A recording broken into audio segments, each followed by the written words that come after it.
Yeah, so when you look at some of our strategy with the nonprofits, uh, I think a logical path for us to take would be, in the in event with like Heroic Hearts in the ayahuasca sessions.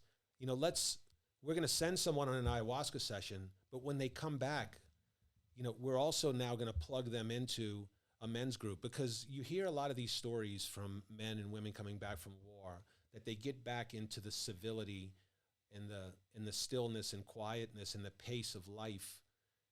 It's just an odd thing to them.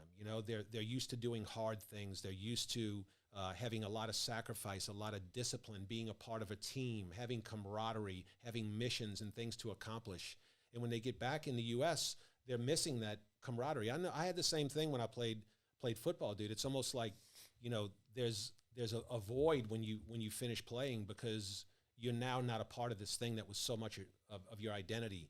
So one of the things we want to do is, hey, we get someone from a plant medicine session, their brain is rewired, they're back to thinking correctly, they're not dealing with some of the trauma they deal with, but then taking them and plugging them into a men's group, a group of like men that, that they can plug into, that can be that support system in the event that life, you can't stop life from happening, dude. And so what I've found is if you can build a good team around you and a good group of guys that are around you that you can pick up the phone and just call if there's something that's a little off, man, those things help a lot in being able to get them from being totally broken to being restored from their PTSD, but then plugging them into a group of people that they can go do life with, man, that are of the same mind as them. And I'm excited about it, dude. And no one has taken it to this point before. It's always, hey, here's a treatment and go get them, Tiger. And I think if we can just follow through one more step,